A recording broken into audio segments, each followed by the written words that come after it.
Selamat pagi anak-anak.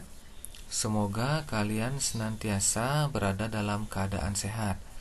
Nah, pada pertemuan kali ini Bapak akan melanjutkan penjelasan mengenai pesawat sederhana tentang bidang miring. Nah, apa itu bidang miring? Nah, mari kita pelajari konsep bidang miring.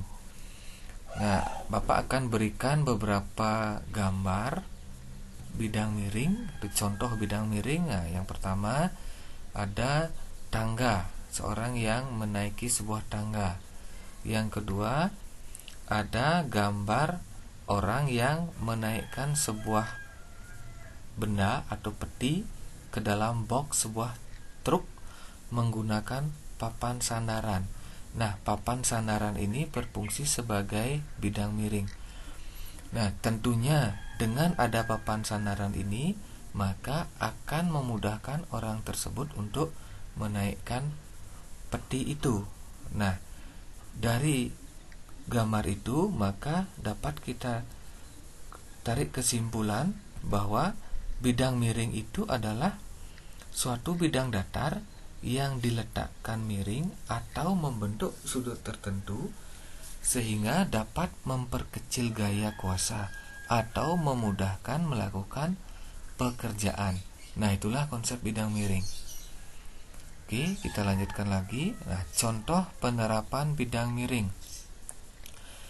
Berikut akan Bapak berikan beberapa gambar contoh penerapan bidang miring. Nah, bisa anak-anak perhatikan. Nah, di sana ada beberapa gambar contohnya, yaitu paku, ada tangga, ada sekrup, ada kapak, pisau, dan yang lainnya. Nah, ada juga, nah ini gambar jalan yang dibuat berkelok-kelok di daerah pegunungan. Itu juga merupakan salah satu penerapan bidang miring. Nah, misalkan kalau kalian ke Bedugul atau pulang kampung, misalkan ke Singaraja, nah tentunya melewati sebuah puncak perbukitan. Nah, jalan di puncak itu kan dibuat berkelok-kelok. Tujuannya supaya memudahkan naik dalam pada puncak itu. Itulah contoh dari bidang miring.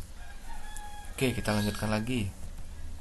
Nah, sekarang menentukan besar gaya dan keuntungan mekanik pada bidang miring. Sebelumnya, Pak Guru akan berikan sebuah gambar. Sebelum kalian menentukan rumus gaya dan keuntungan mekanik, perlu anak-anak ketahui besaran-besaran yang ada pada bidang miring seperti pada gambar. Nah, di sana ada besaran S, ada H, ada W, ada F. Nah, apakah itu? Mari kita bahas satu-satu sekarang. S itu adalah panjang bidang miring atau panjang papan sandaran. Itu berfungsi sebagai bidang miring. Kemudian H. H itu adalah tinggi bidang miring. W itu adalah berat beban yang akan dinaikkan. Kemudian ada F. F itu adalah gaya yang diperlukan. Nah, sekarang kita akan masuk ke cara menentukan besar gaya yang diperlukan atau mencari berapakah besarnya F. Rumus umumnya adalah F kali S sama dengan W kali H. Nah, kalau yang ditanya F itu adalah F sama dengan W kali H per S, atau F sama dengan berat beban kali tinggi bidang miring dibagi panjang bidang miring. Nah, itulah besar gaya F yang diperlukan.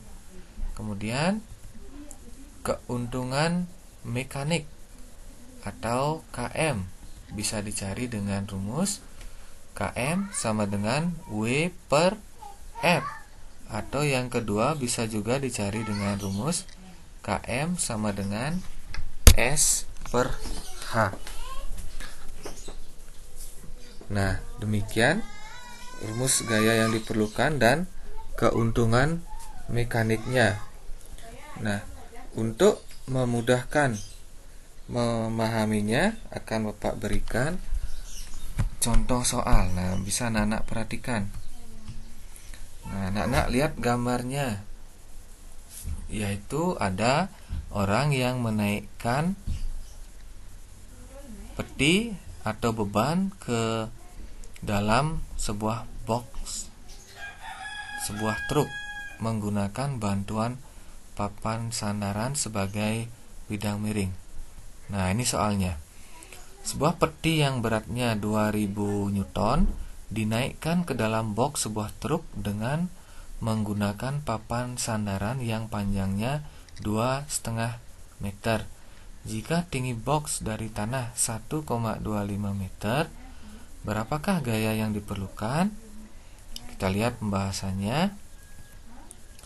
Diketahui berat peti, berat beban atau W sama dengan 2000 Newton. Tinggi bidang miring atau H. H itu adalah tinggi box dari tanah, itu tinggi bidang miring sama dengan 1,25 meter. Kemudian panjang papan atau panjang bidang miring S itu sama dengan 2,5 meter. Yang ditanya adalah berapakah gaya yang diperlukan atau F sama dengan berapa. Coba kita lihat pembahasannya.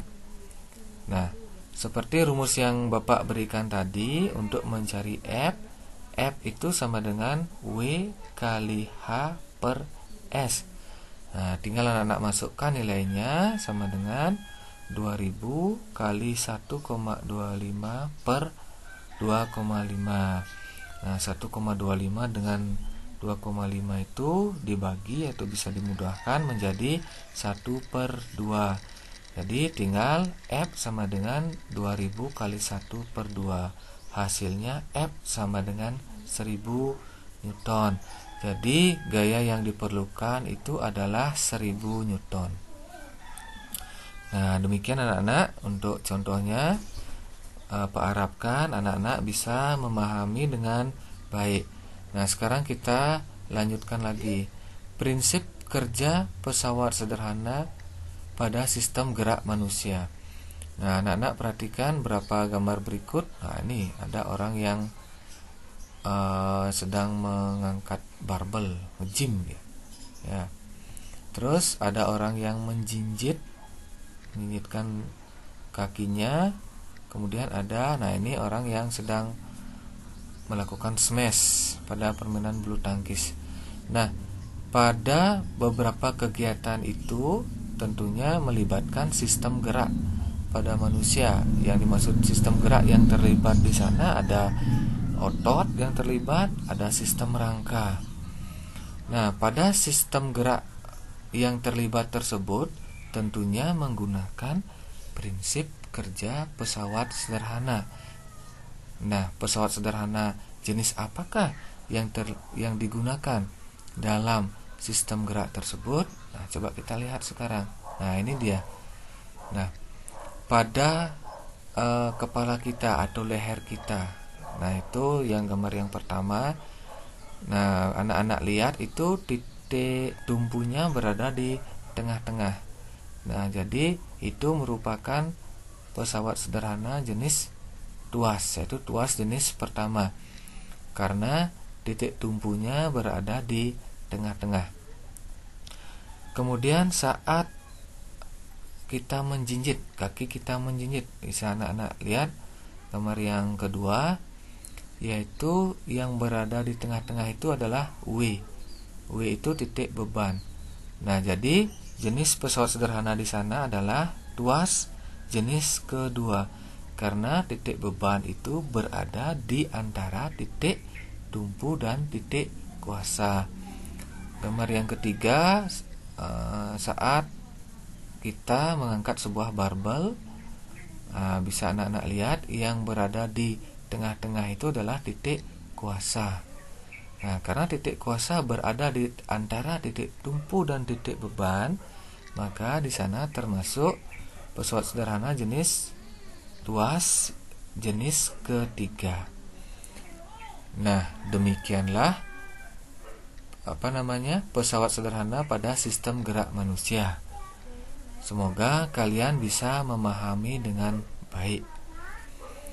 Nah, untuk pertemuan kali ini Pak cukupkan sampai di sini. Nah, nanti Bapak akan berikan kalian ulangan. Ulangannya ini materinya dari awal pesawat sederhana, dari usaha dan daya, kemudian ada tuas, ada katrol, dan bidang miring yang Pak jelaskan tadi. Silahkan pelajari dengan baik. Nanti akan Bapak berikan link soal ulangannya. Nah, perlu diketahui bahwa nanti saat mengerjakan ulangan itu, link soalnya itu sudah Bapak setting hanya sekali jawab. Dalam artian kalian hanya bisa menjawab sekali, tidak bisa diulangi. Jadi tolong dijawab dengan baik, dipikirkan dengan baik dulu, baru dijawab, jangan asal menjawab. Oke, bisa dipahami ya? Nah, demikianlah penjelasannya dan terima kasih.